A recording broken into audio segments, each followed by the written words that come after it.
Welcome back. Drowning is the leading cause of unintentional death for children between the ages of 1 and 4 here in Florida.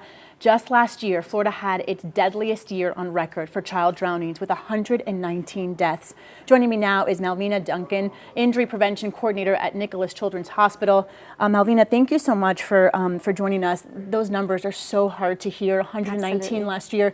Here in our area, we've had in the last 2 months 5 child drownings. What is the message to send home today? Drowning is preventable. That would be the one thing that I want to let everybody know, is that we have things that we can put in place to prevent drownings. And what are some of those things? So the first one being supervision. Supervision, and it's active supervision. It's not just, okay, I'm right here next to the pool or by the beach. We want to be actively supervising the children in and around the water. Mm-hmm. Our little ones, we want to make sure that they're within arm's reach. Okay, if we are not the ones that can actively supervise, then we want to make sure that we assign somebody. Have a water watcher, and that person is going to go ahead and watch the children and the water. Yeah. Okay, and every year we have children that unfortunately drowned due to somebody thinking somebody else is watching them. So something like this designates. Yeah, I was going to say, unfortunately, we hear stories of it happening when it's just one person at home watching, when it's a party, several people there at home, and you think that other ones, are watching. So what should parents do about pool attire? Okay, so pool attire, very, very simple. Keep it simple. Nothing with a lot of strings, a lot of beads, things that can get caught in any of the drains or anything like that.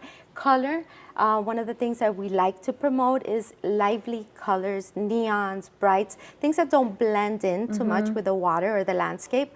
That just gives you better visibility to the child, and I think that that's one of the things we want, right? Eyes on the children.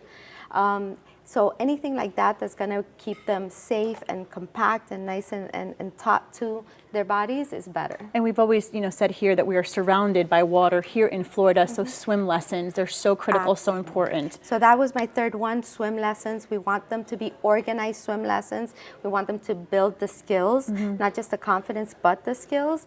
And we want to make sure that we get them in there as soon as possible. The American Academy of Pediatrics recommends children be a year old and they can get structured swim lessons. Before then, it's more about getting them comfortable in the water, but there's absolutely things we can do. All right, we have a life jacket here. Talk to us about this.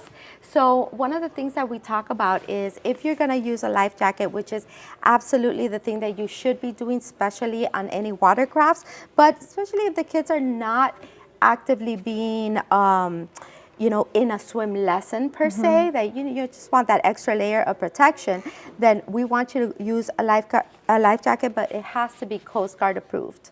Okay, so anything inflatable is absolutely not what we want to do. We want it to be Coast Guard approved, and that way we have that confidence that this is And you're gonna showing work. us this label here that says U.S. Coast Guard approved there, Absolutely. so that's how you look for that. So okay. this, and sometimes this obviously is on here, but a lot of times you can find them inside the life jackets as well, and you're going to be looking for these labels. Malvina, we talked about pool barriers. We hear about pool barriers a lot too. There's a lot of people in South Florida that rent. Maybe the places that they're renting don't have access to those pool barriers. Are swimming lessons even just more critical in situations like that? Absolutely. We strive for layers of protection. So supervision, the barriers, the fences, they're the alarms, they're things that are going to help us, one, let us know where our children are at, because let's be honest, we don't know where they're at every single time and it can happen so quickly too. So quickly. Yeah.